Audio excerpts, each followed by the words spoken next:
vamos a hablar del esófago, que ya se habló por parte de uno de los equipos. Esófago, estómago, duodeno, yeyuno, ilion, colon, el día de hoy hablaremos y recordaremos un poco acerca de la anatomía del esófago. Y entonces, como ya nos habían platicado sus compañeros, el esófago pues es un tubo muscular que inicia exactamente al terminar la faringe. ¿A qué altura termina la faringe? Pregunta de examen. ¿Y a qué altura inicia el esófago? C6. A nivel de C6. De... ¿A qué nivel termina? ¿Inicia? De C6. 6. De C6 a T10, ¿no? En el borde inferior de la vértebra cervical 6, ahí inicia el esófago y también ahí inicia la tráquea como continuidad de la laringe. El esófago como continuidad de la faringe y la tráquea como continuidad de la laringe.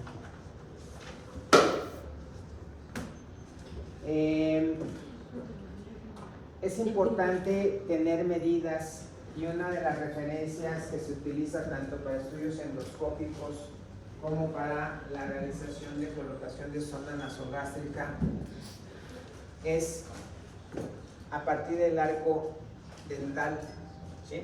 Entonces, a partir de ahí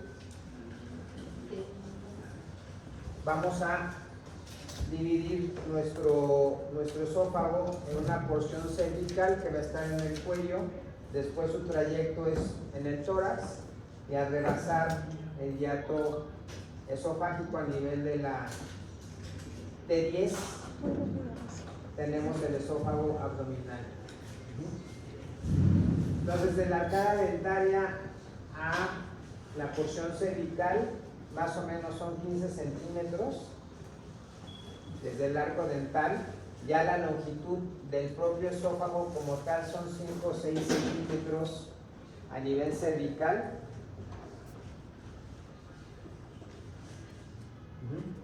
Luego a nivel torácico inicia aproximadamente a la altura de la vértebra dorsal o torácica 2. Tiene su primer estrechamiento a nivel broncoaórtico, su segundo estrechamiento a nivel broncoaórtico, que aproximadamente está a la altura entre T4 y T5, en donde coincide también con la bifurcación de la tráquea en los bronquios principales y el paso del callado aórtico por delante y por arriba del bronquio izquierdo. Entonces, la longitud del esófago torácico es aproximadamente de 16 centímetros.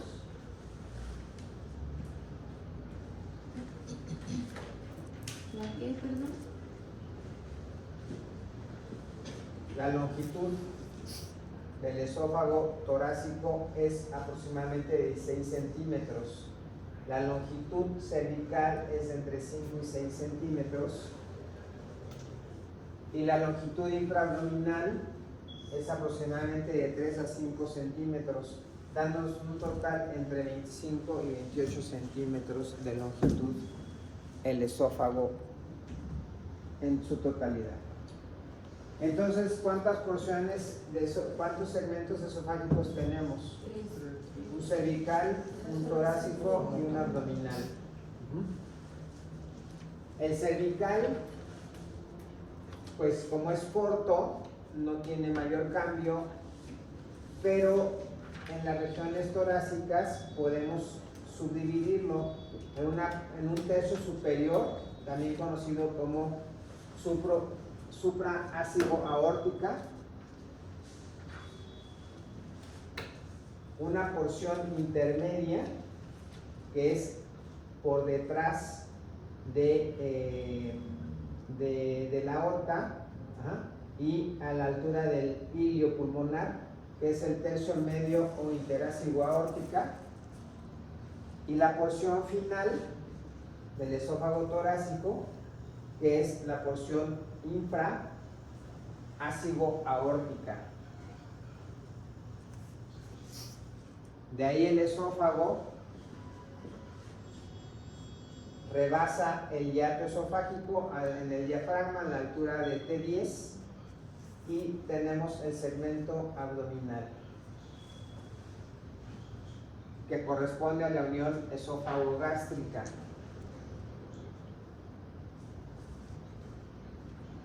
Ese diagramita es muy interesante y nos puede resumir al esófago como tal. Entonces aquí estamos observando la sexta vértebra cervical, la sexta vértebra cervical, y esta sexta vértebra cervical va a tener un tubérculo en una de las apófisis, en las apófisis transversas, que se llama tubérculo carotidio. Ese es el punto de referencia, el tubérculo carotidio o tubérculo de Chassaignac. Es la referencia en donde inicia el esófago, termina la faringe, Chassaignac. O tubérculo carotidio.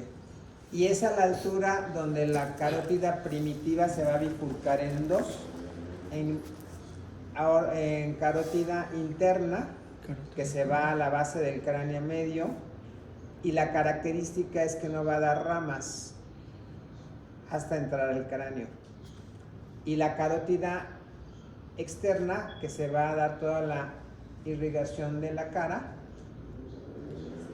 y cuello.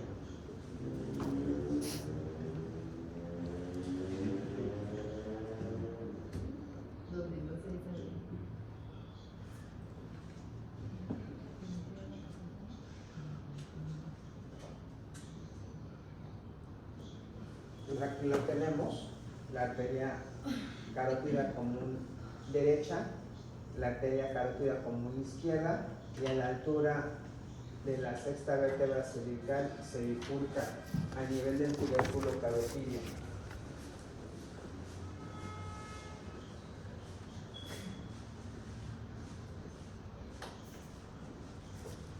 Entonces el esófago mide 25 centímetros de largo. Está dividido en los tres segmentos que hemos comentado: el segmento cervical, torácico y abdominal.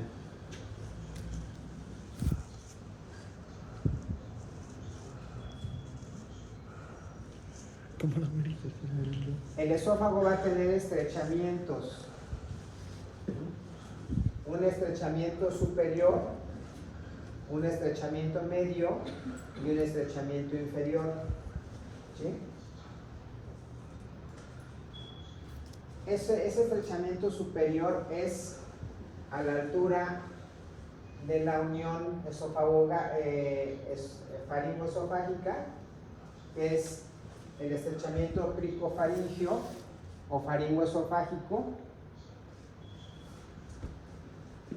Luego tenemos el estrechamiento broncoaórtico y tenemos el estrechamiento diafragmático en la unión esófago-gástrica. Y vamos a tener también unos estrechamientos menores, que son el retroesternal, a nivel del corazón. El esófago se va a relacionar íntimamente con el corazón a la altura del atrio derecho. Es por eso que cuando hay un dolor de esófago por una esofagitis, por reflujo o por un problema motor esofágico, y se contrae y genera un espasmo a la altura del esófago torácico, el paciente puede pensar que le dio un infarto. Empiezan a sudar, da un dolor espantoso, hay irradiaciones. Entonces llegan al hospital. ¿Y qué estudio le harían ustedes para descartar así rápido que si es un infarto o es un espasmo esofágico? Un electrocardiograma. Un electrocardiograma, es correcto. Doc, ¿y el ERG? ¿En la enfermedad por reflujo? Ajá, ¿eso no tiene que ver ahí mucho o no? Ah, sí, claro. La enfermedad por reflujo, la unión esófago-gástrica no cierra adecuadamente y entonces a la hora que el estómago trabaja como una licuadora y no tener la tapa bien puesta, ¿qué pasa? Se bota. Entonces es lo que sucede. El jugo gástrico sube al esófago y en forma crónica lo va quemando. ¿Qué es lo que pasa si tú pasas tu mano durante todo el día en una vela? ¿Cómo termina en la noche esa? Buenos días. Buenos días, ¿Cómo termina tu mano? Quemada. Quemada. Imagínate en forma crónica a diario eso. Por eso los pacientes que tienen enfermedad por reflujo en las noches se ahogan, tienen que dormir con almohadas o tienen que levantar un poco la cama, precisamente por esa situación. Afecta su calidad de vida, no pueden comer adecuadamente porque todo les hace daño y en forma crónica se empieza a cerrar el esófago por la esofagitis o avanza a un Barrett, que es una ulceración, o de ahí a un cáncer esofágico.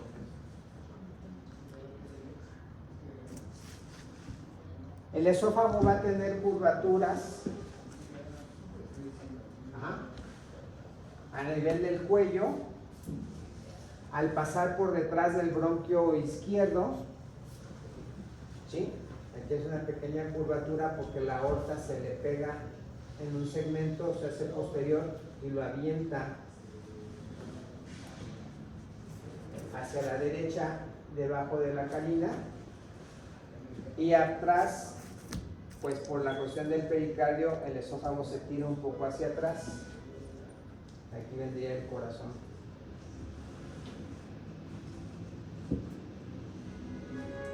Aquí que estamos observando En el cable inferior. el diafragma, estamos observando el hiato de la vena cava inferior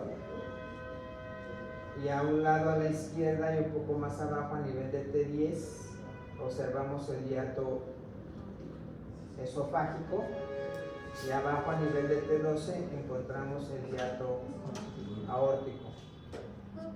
Sí, adelante. Aquí el diafragma va a generar dos pilares para formar el hiato esofágico, un pilar izquierdo y un pilar derecho. Y aquí están observando ustedes el esófago abdominal. Estas ramas nerviosas que ustedes observan a esa altura, ¿de qué nervio es?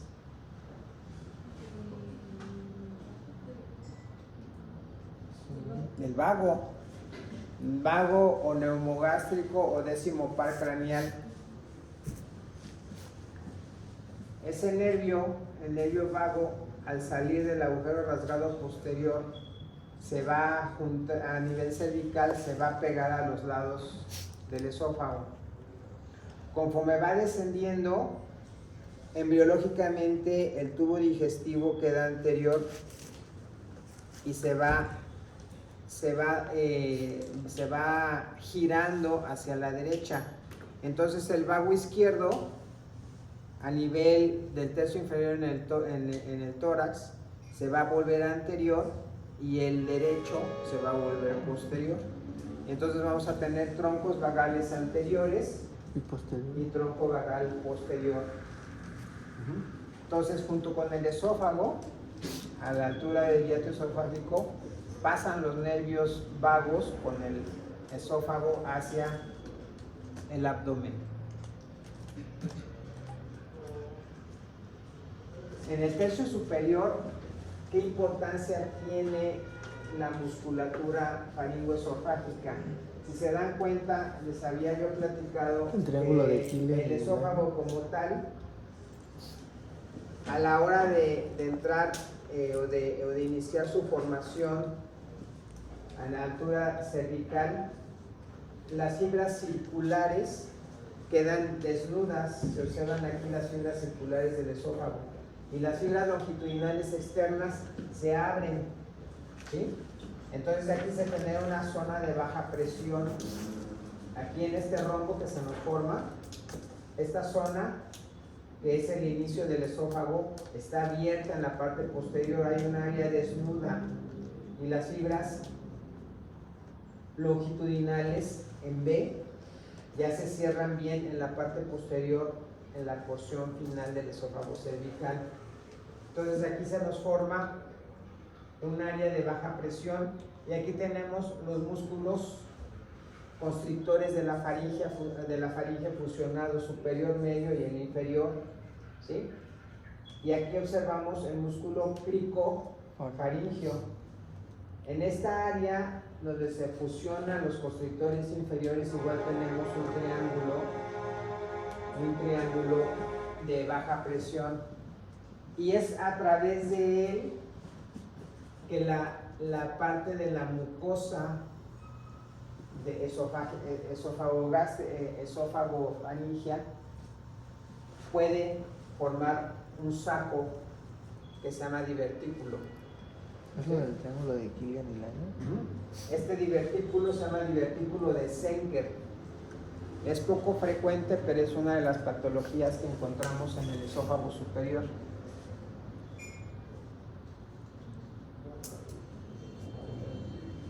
¿Sí? Entonces aquí las observamos en este diagrama.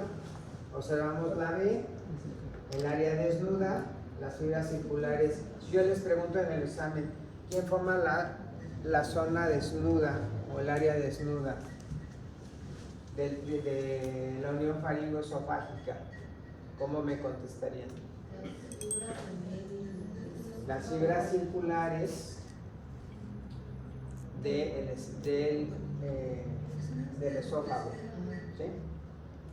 El área desnuda estaría ahí formada por las fibras circulares del esófago. ¿Por qué? Porque las longitudinales externas están por fuera y ya se juntan hasta la parte posterior. ¿Qué tenemos aquí? ¿Esto qué sería? ¿El cricoide? El músculo cricofaringio. ¿Y este de acá arriba? No, No, la tiroides es esa, está la hacia del adelante. Este es el constrictor inferior de la faringe. Entonces aquí se nos genera el triángulo de Killian y el triángulo de Labelle. De Killian. Este sería el triángulo de Killian, que es entre las dos partes del músculo cricofaringio. Killian.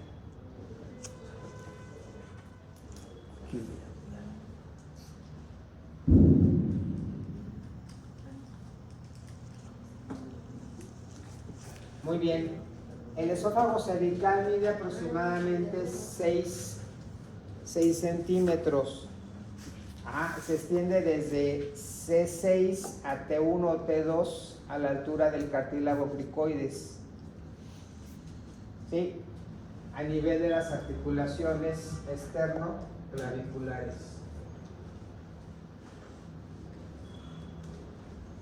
Y como referencia tenemos el tubérculo carotídeo de Chassaignac. Y vemos todas las relaciones que tiene el esófago cervical. Hacia atrás, ¿con quién está relacionado? Con la columna vertebral cervical, ¿no? Con los cuerpos vertebrales. Adelante, con la tráquea. Entre el esófago y la tráquea hay un espacio que se llama espacio o surco tráqueo-esofágico. Y en ese surco tráqueo-esofágico vamos a encontrar a los nervios. A los nervios vagos. A los lados, pues vamos a observar del lado izquierdo, vamos a observar lo que es la arteria subclavia, la arteria carótida primitiva,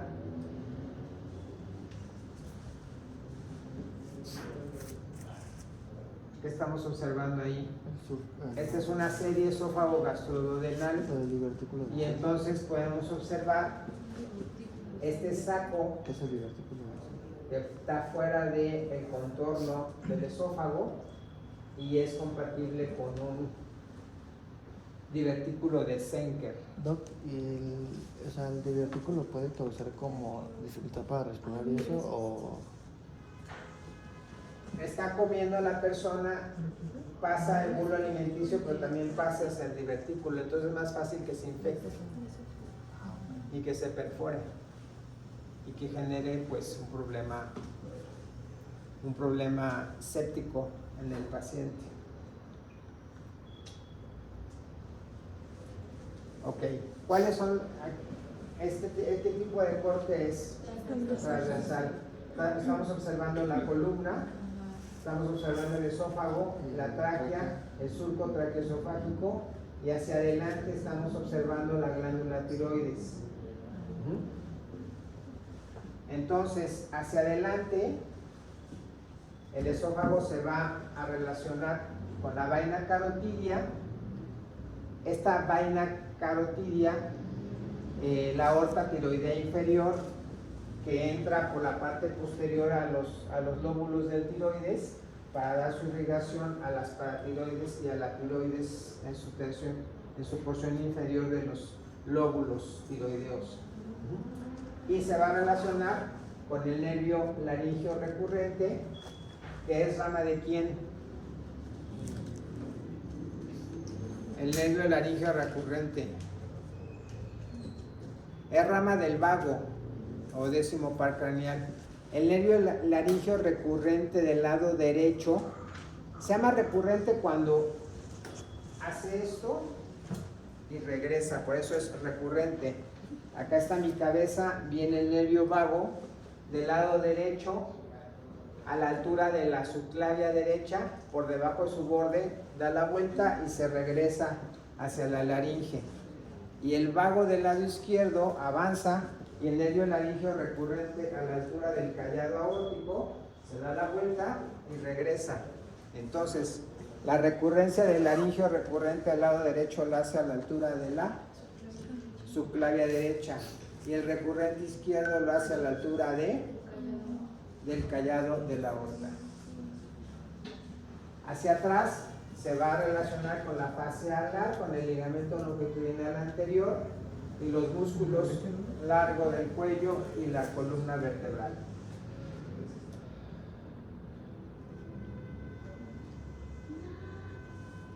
¿Qué observamos ahí? la tráquea, el esófago, el triángulo de Killian, el picofaringe. Estamos observando la glándula Tiroidea. tiroides.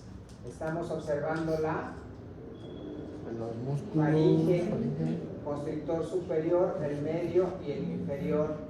Aquí estamos observando muy bien el triángulo de Killian, el músculo tricofaringio y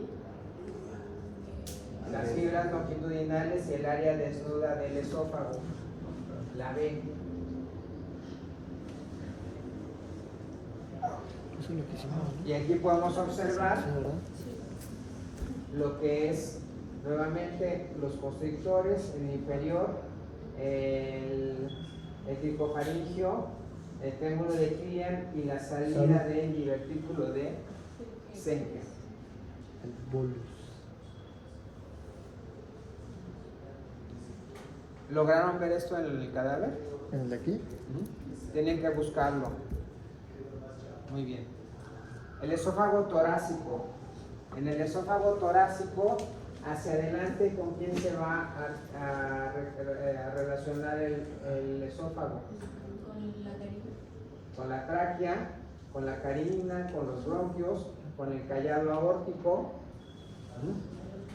Estas ramas enredadas que ustedes ven de nervios se van formando los plexos, tanto simpático como parasimpático, para dar ese movimiento de peristaltismo al esófago. Entonces se forman los plexos esofágicos. Hacia adelante va a estar el pericardio, la aurícula derecha, la aurícula izquierda, los troncos vagales anteriores. El tronco vagal anterior dijimos que era el nervio vago, ¿de qué lado? El nervio El nervio vago del lado derecho se hace posterior y el izquierdo se hace anterior. ¿Por qué? Porque el estómago al momento que va a su desarrollo embriológico gira hacia el lado derecho. Entonces por eso jala al vago que viene acompañándolo del lado izquierdo, lo jala hacia adelante y el derecho queda posterior. Y se relaciona con el hiato esofágico.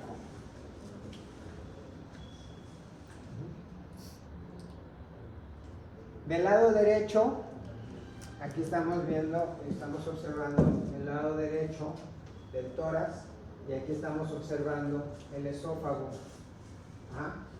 Se va a relacionar pues con la pleura mediastínica, con la vena acibos. Vean, esa es la vena acibos.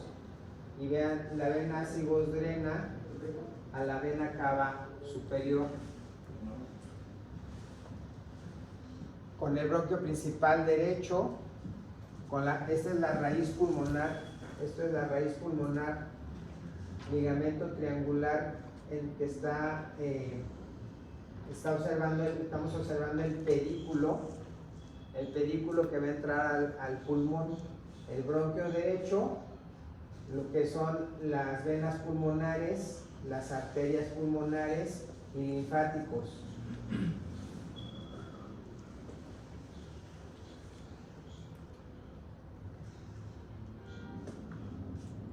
Del lado izquierdo se va a relacionar con el callado aórtico, se va a relacionar con el nervio vago izquierdo, se va a relacionar con el conducto torácico. ¿Que drena dónde el conducto torácico? Al ángulo venoso yúgulo subclavio izquierdo o de Pirogo.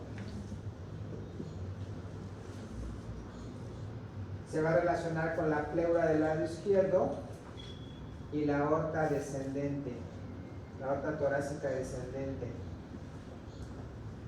Si nosotros observamos y analizamos, aquí se nos forma un triángulo de base inferior, que es el diafragma, de borde anterior, que vendría siendo el pericardio, y de base y borde posterior, que vendría siendo la aorta descendente, y en ese espacio, en este triángulo, encontramos el esófago. Este triángulo se conoce como triángulo de Truesdale. Truesdale. Y ese lo utilizamos cuando abrimos el tórax del lado izquierdo para buscar el esófago.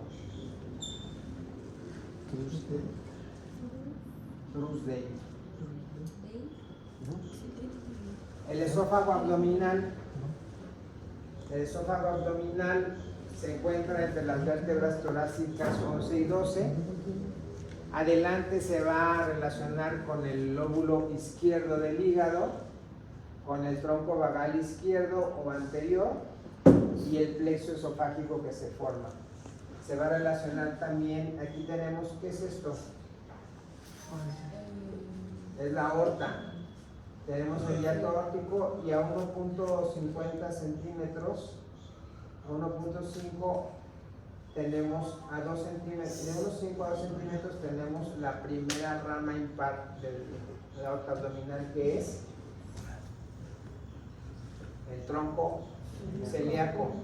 Este tronco celíaco suelta 3 ramas: la hepática común, la esplénica y la gástrica izquierda pulmonar y estomática, que se va a dirigir hacia la curvatura menor del estómago y la porción abdominal del esófago, soltando una rama ascendente y una rama descendente.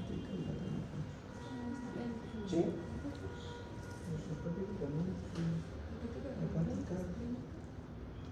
Entonces el tronco celíaco tiene 3 ramas: hepática propia o común, la esplénica o lienal que va al vaso, y la gástrica izquierda o coronaria estomática, que se va a dar una rama ascendente para el esófago y una rama descendente que viene por toda la curvatura menor del estómago.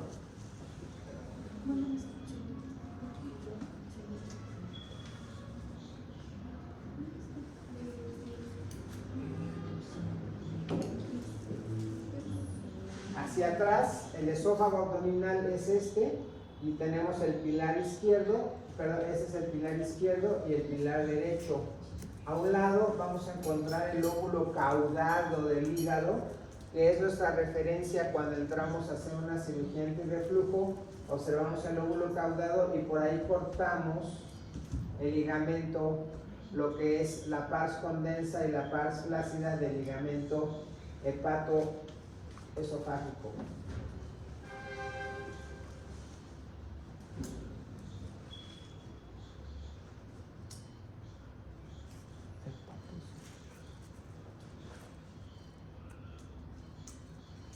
Hacia la izquierda se va a relacionar con el fondo gástrico. Aquí ustedes están viendo cómo estamos jalando el fondo gástrico por detrás del esófago.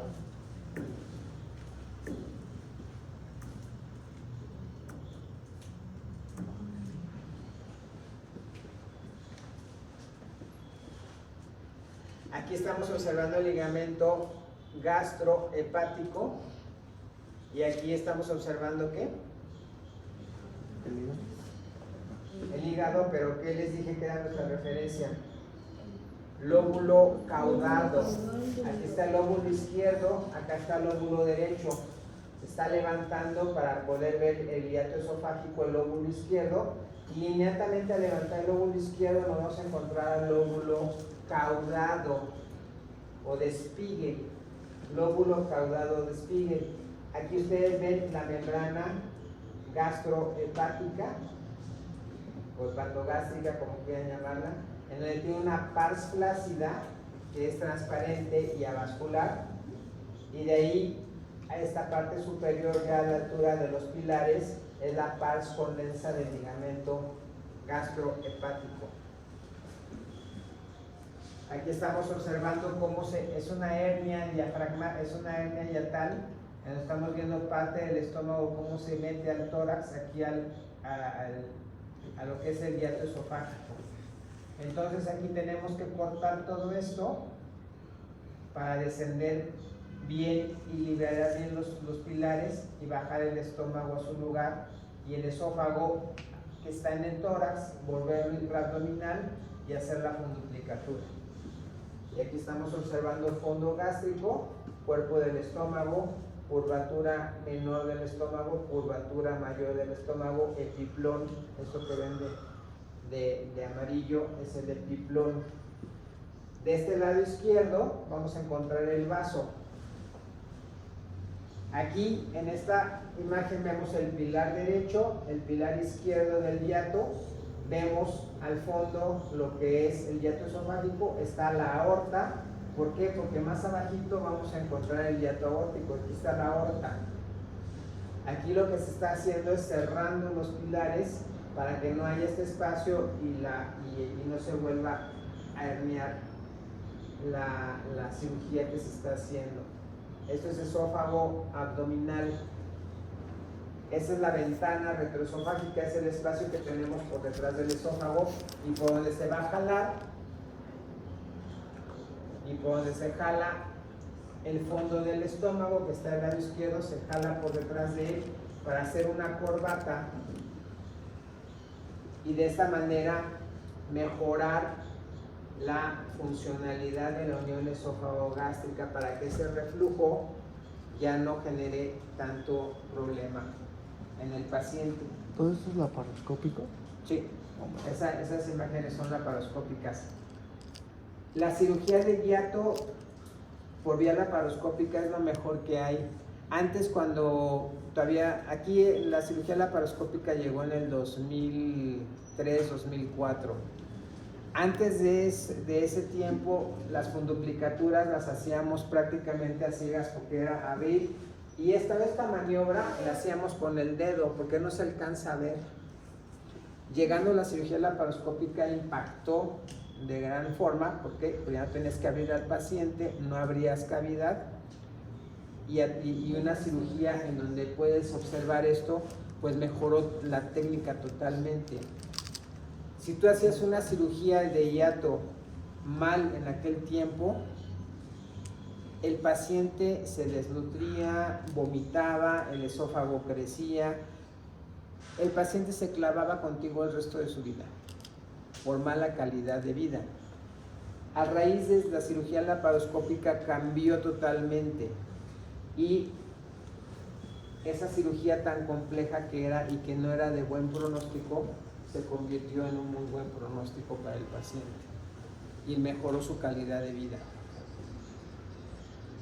Actualmente ya esta cirugía ya empieza a rezagarse, y las técnicas endoscópicas son las que van a cambiar todo esto. Ya la funduplicación se va a hacer por dentro y no va a haber necesidad de llegar a hacer funduplicaturas laparoscópicas. Pero todavía falta.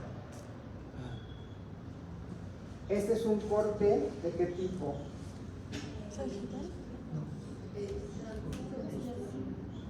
Coronario.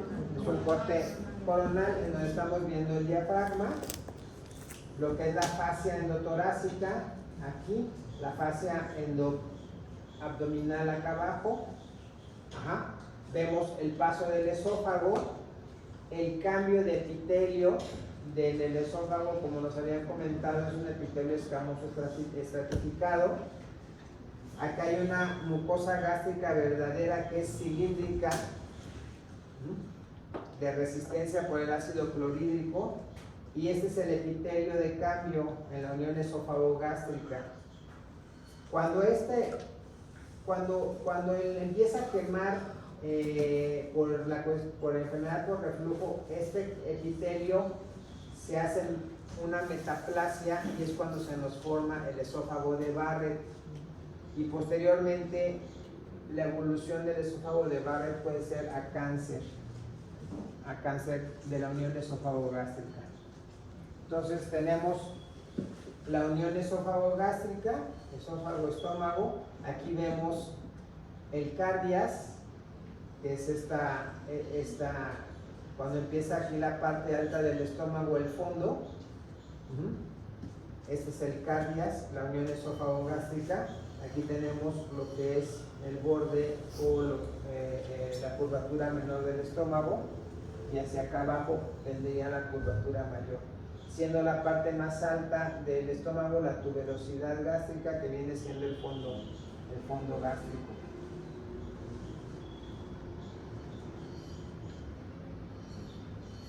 La parte interna del esófago, pues la vemos, es un epitelio escamoso estratificado no queratinizado.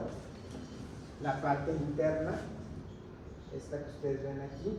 Después tenemos lo que es la submucosa, que es tejido laxo conjuntivo, en donde vamos a tener vasos sanguíneos y ganglios. Y después tenemos la parte muscular, una circular interna, este tipo de corte circular interna, y una longitudinal externa. Y por fuera de ella está la capa adventicia.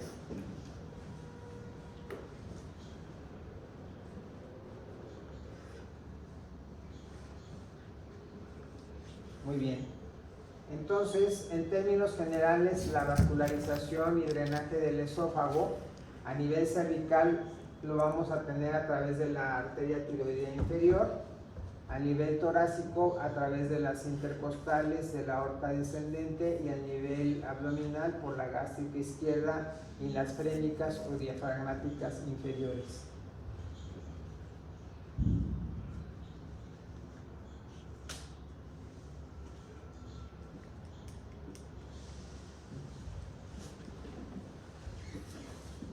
¿Qué es esto? El callado. ¿Esta cuál es? Era su plana, ¿no? Izquierda. Esta La carótida como No, no es la carótida. Si es la subclave izquierda, aquí se cortó, por lo tanto no vemos la carótida izquierda. Es el tronco, tiro, limbo, facial. Tiro, limbo, facial, que es, aquí está la tiroidea inferior. Esta es la tiroidea inferior. Aquí tenemos la aorta torácica y ya observamos lo que son las ramas esofágicas, y de las intercostales también tenemos ramas esofágicas, y aquí estamos observando el tronco. ¿qué es esto? El tronco Celíaco. celíaco. Esta es la gástrica izquierda coronaria estomática, esta que ven ustedes aquí. Suelta una rama ascendente que se va al tercio inferior del esófago, y una rama descendente que se viene por la curvatura menor del estómago. Esta es la esplénica olienal que va al vaso, y esta es la hepática.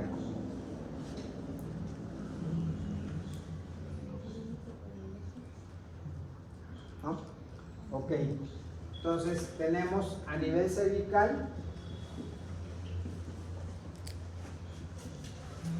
vamos a tener las ramas de las tiroideas inferiores. Hacia adelante van a irrigar la tráquea, esófago, atrás esófago, tráquea longitudinal y la anastomosis transversa.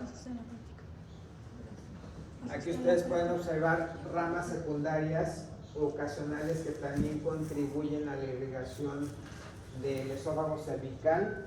A nivel torácico, ¿se acuerdan que lo habíamos dividido en superior, medio y inferior? Tenemos las ramas también de la subclavia en el tercio superior, las descendentes en el tercio medio de la arteria bronquial, las intercostales y de la aorta descendente torácica. Y a nivel abdominal tenemos las ramas de la coronaria estomática y de la frénica inferior izquierda.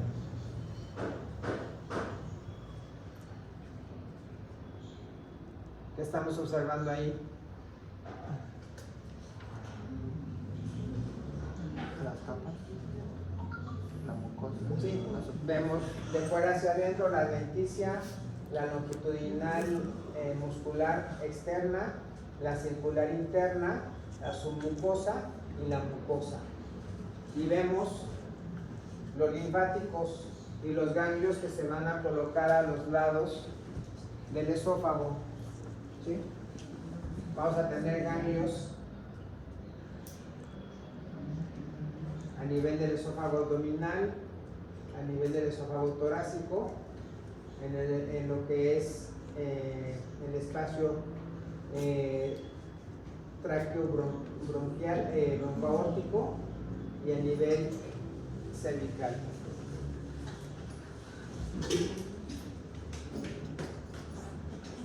Muy bien.